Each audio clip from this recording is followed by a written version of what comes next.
Hello, lords and ladies of the internet. I'm the King of Candor, and today I'm going to be talking about the history of mummies in fantasy. Now, before we get into the fantasy side, we first need to talk about the historic side of mummies. I think it'll help to start with defining what a mummy is. A mummy is a body that has been preserved long past what it should have decayed. The reason this definition is important is because there are two types of mummies: natural mummies and man-made ones. The scientific terms for these are anthropogenic or spontaneous, in case you wish to do your own research, but I wanted to keep this understandable. Natural mummies are probably the most common type and are found all over the world in extreme environments. One of the most common ways a mummy is preserved is extreme cold. This is how the famous ice mummy Utsi was preserved. Other types of mummies can be preserved in extremely dry environments such as salt flats or in deep peat bogs where oxygen can't reach them. There are also lots of mummies that have been preserved on accident because the coffin they were locked in is so airtight nothing can get in. There's actually a lot of Christian mummies like this, saints buried beneath mausoleums and the like. It's also funny that Vladimir Lenin is in this category, so if you ever see his coffin, that's actually his body mummified, not a wax recreation. I think some of the mummies that are natural are really interesting, however, I don't see a lot of fantasy using them. I'll talk about my thoughts on that at the end. Now, we're going to talk about the man-made types of mummies. There are lots of different cultures throughout the years that have made mummies. Obviously, we're going to start with the most famous one, the Egyptians. The exact mummification process varies over the several thousand years that the Egyptians made mummies, but the results were the same. The dead body was preserved for use in the afterlife. Unfortunately, we don't know how the majority of the mummies were mummified. The methods were hidden as trade secrets by the embalmers.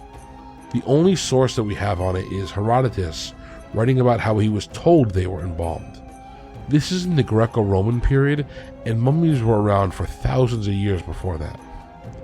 Alright, so let's get into the gross details. After you died in Egypt, they would start dehydrating your body and preparing it.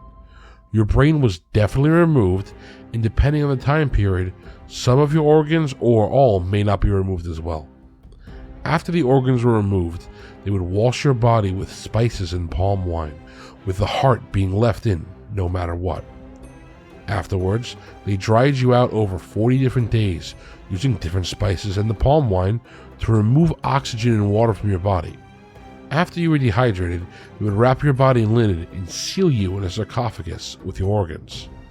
They would also give you any tools you would need in the afterlife.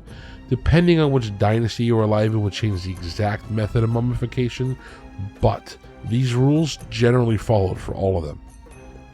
Globally, other cultures also practice mummification too, such as the Guanche people of the Canary Islands.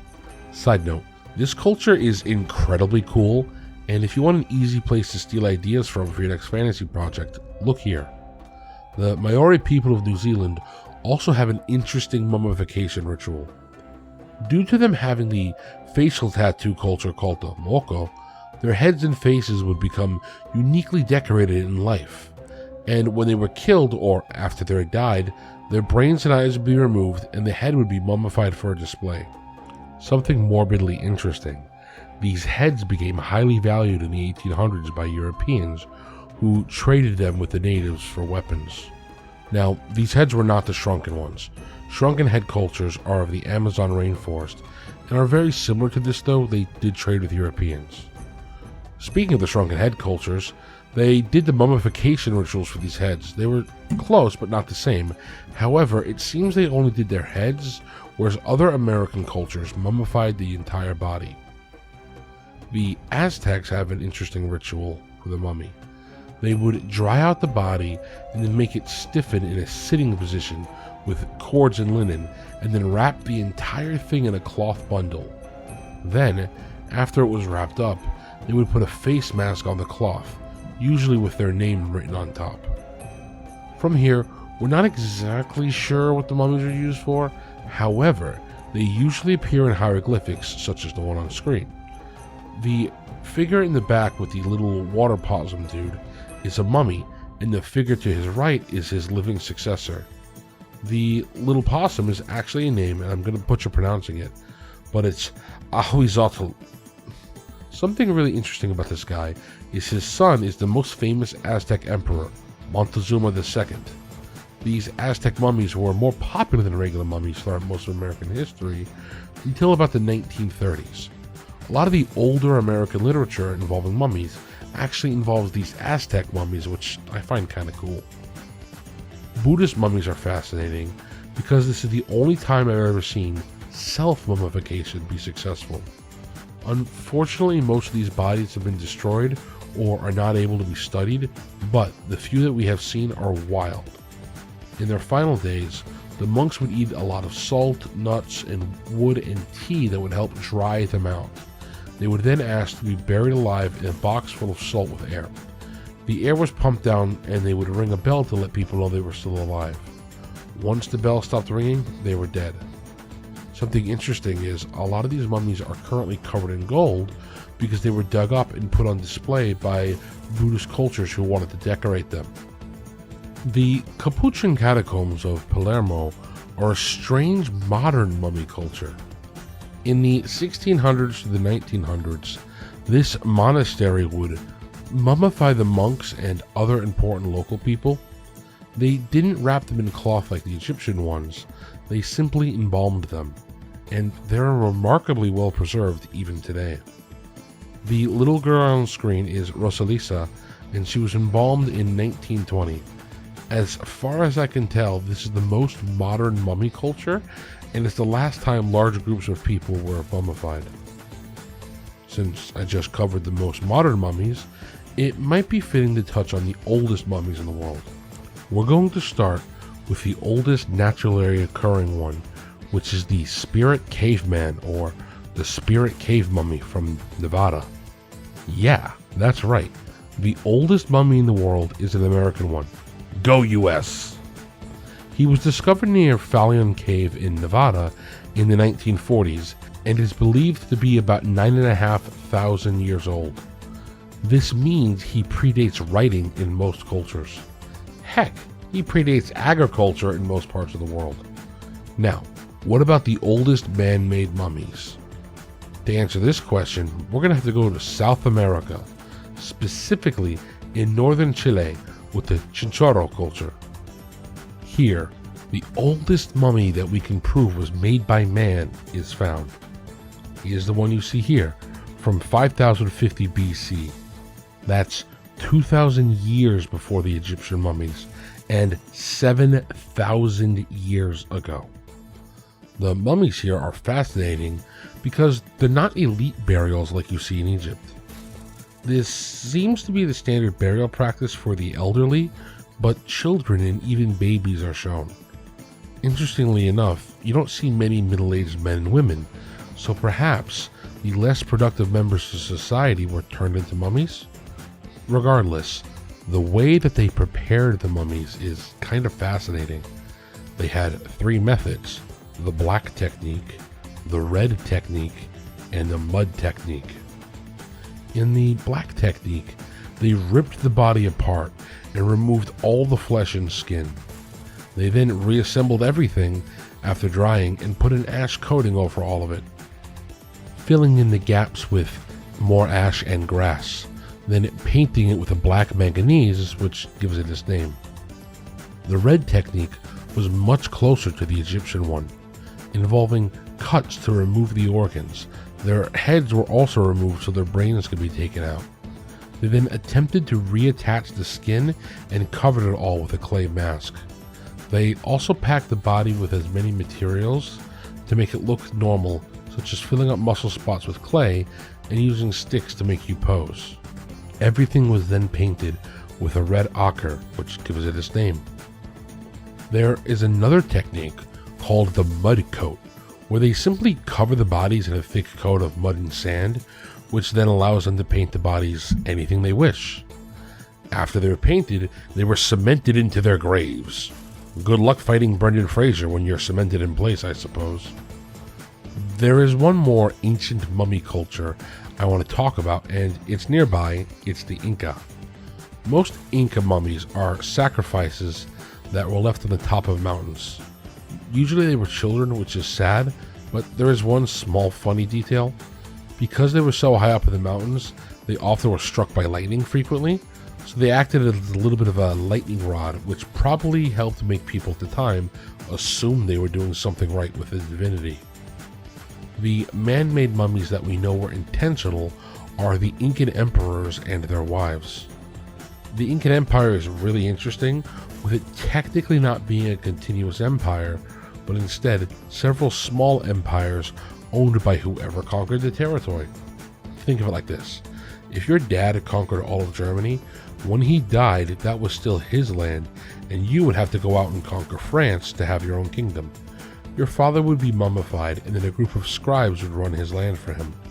Obviously, since he's your father, you would be allied with him, and they would give you aid as needed and help with the mutual defense.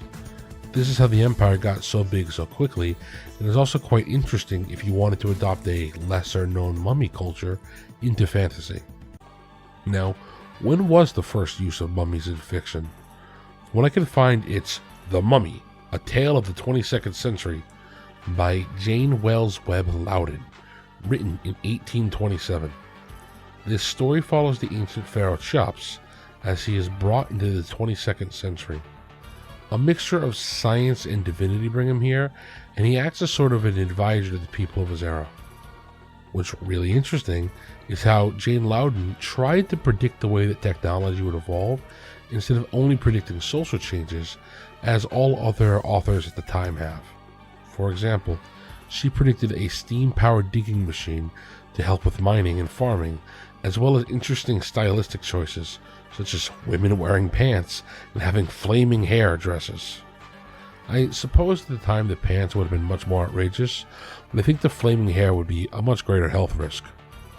Loudon was most likely inspired by the rash of Egyptian discoveries and mummies that came out and were being discussed after Napoleon's invasion of Egypt 30 years earlier, as well as Frankenstein, which came out a decade before this book, and what she said this book was a response to.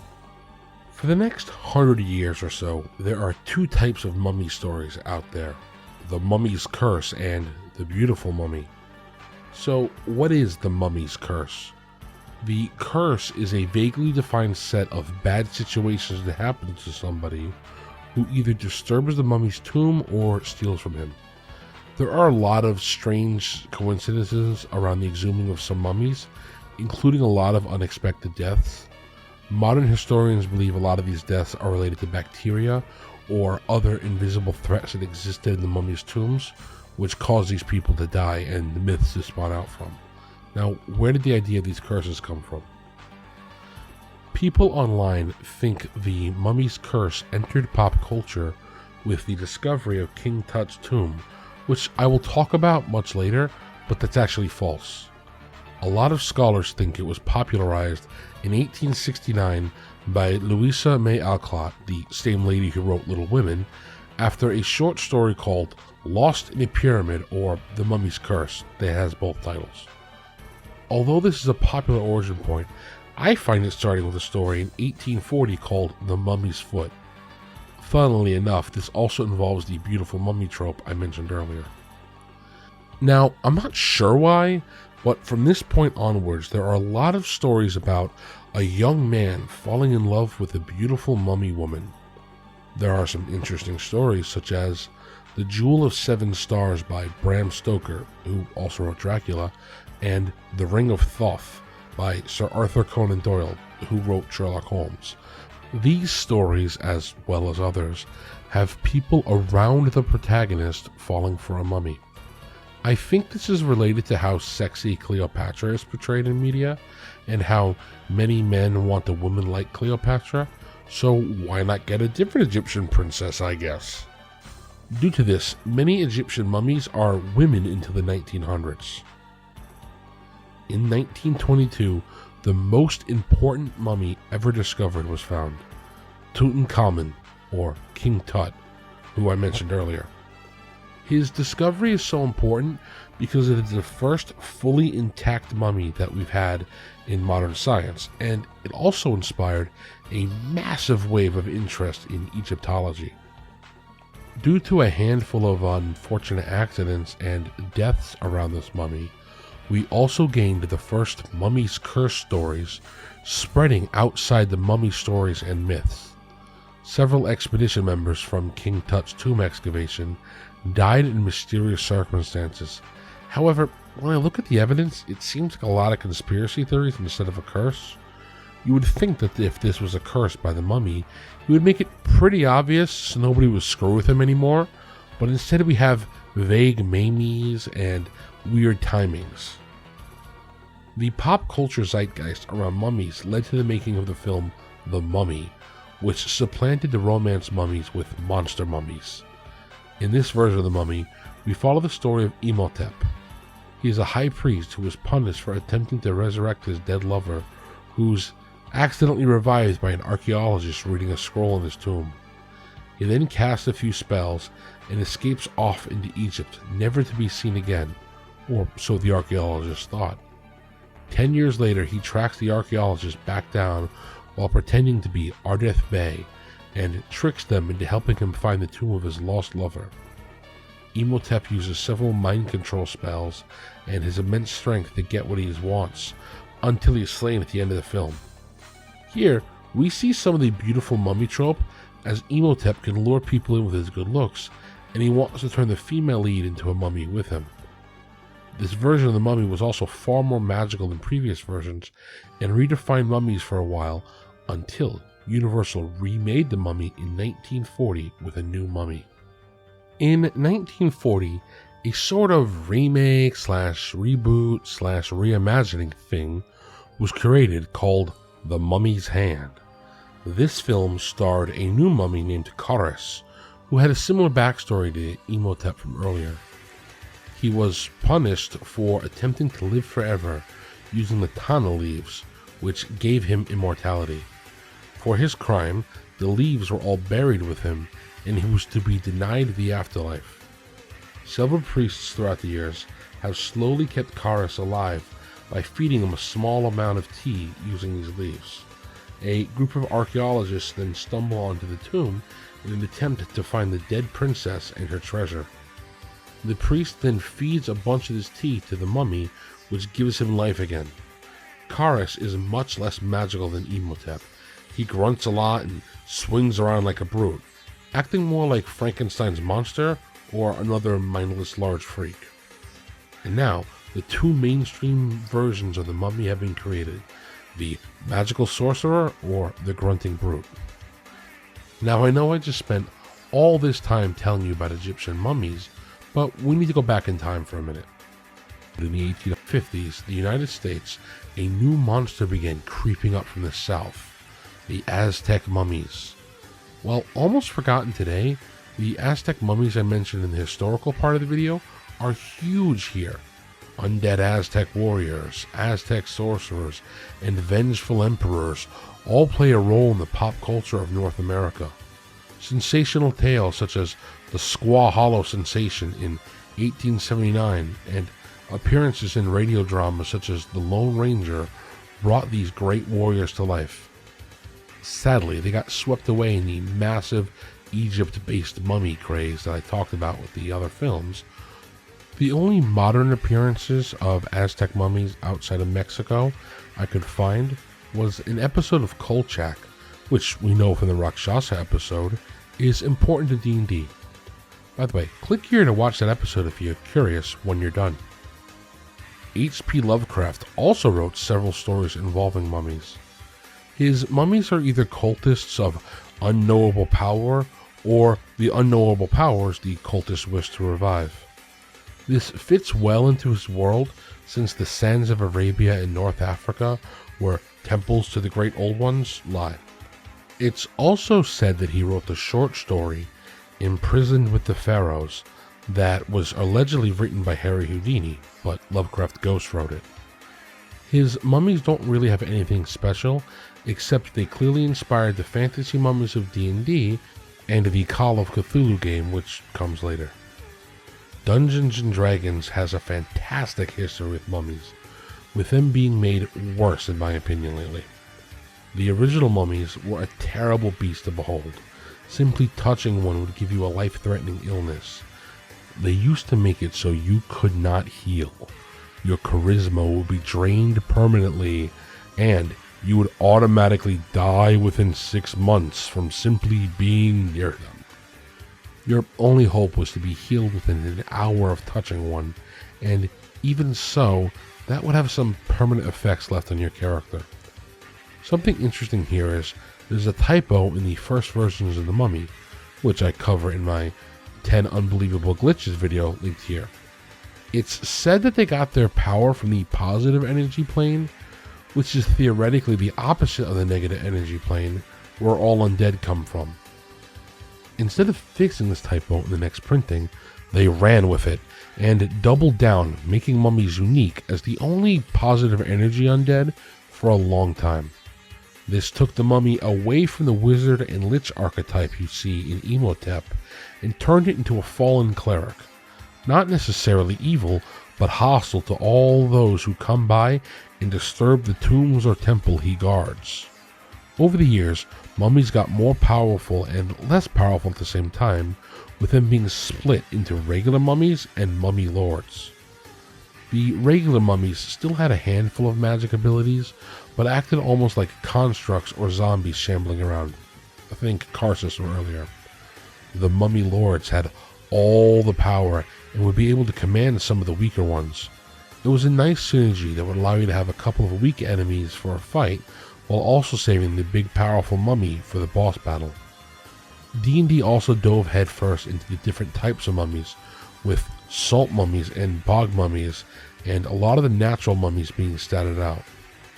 Like I mentioned earlier, unfortunately the modern version of the mummy in 5th edition is a shell of its former self.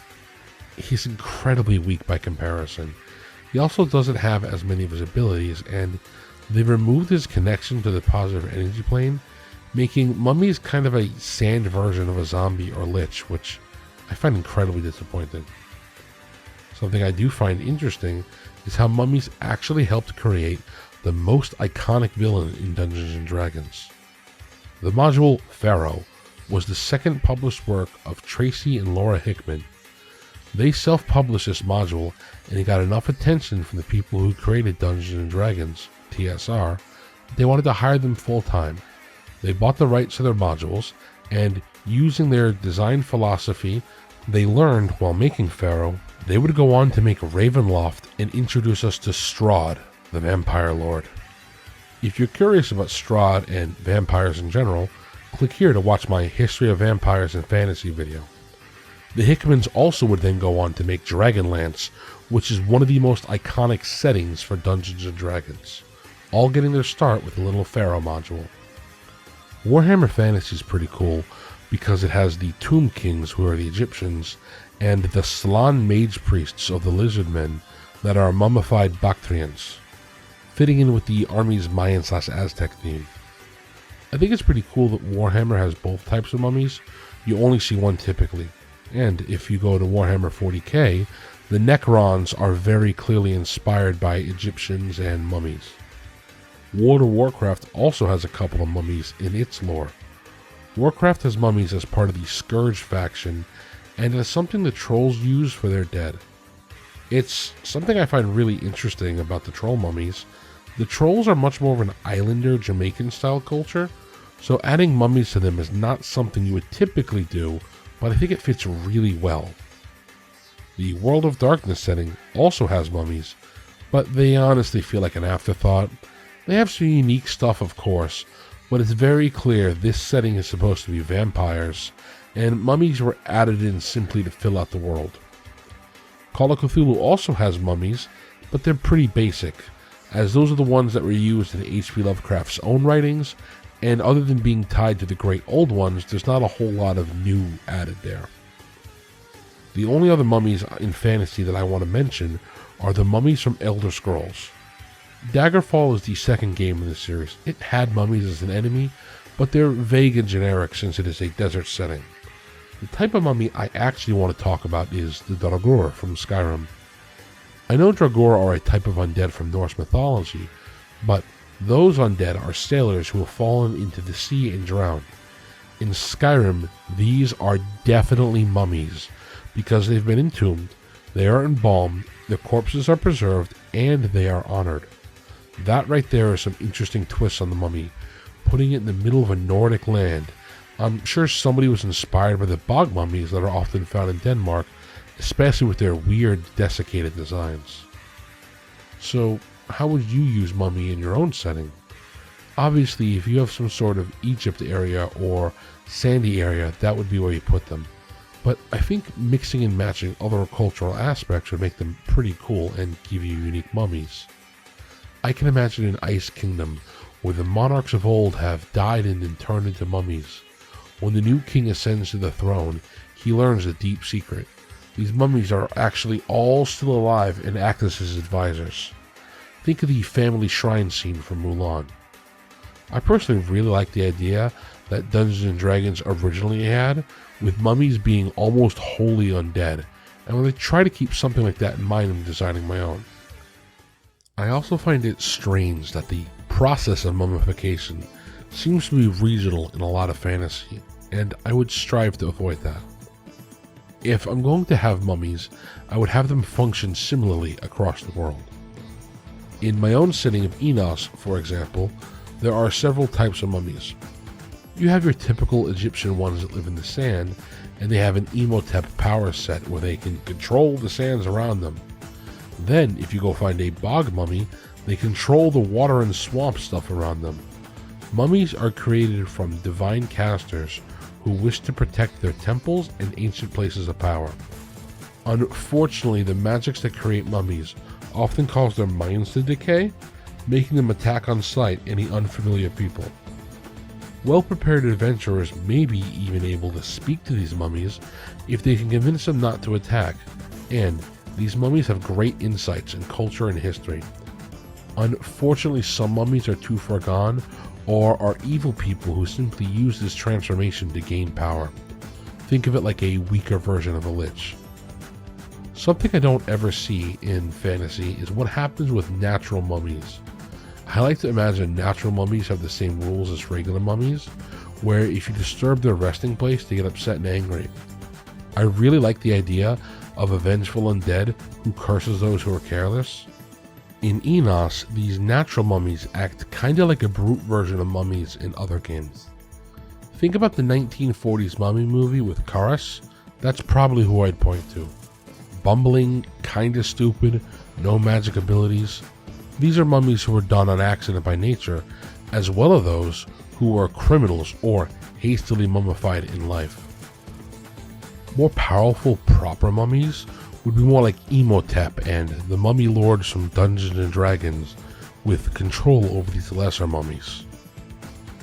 That is all for today. Thank you for watching this far. If you enjoyed the content, I'd appreciate if you liked and subscribed. I'm looking forward to your candor in your comments below, and have a great day. Also, during the outro, enjoy this Ogoloff comic I found. It's very funny.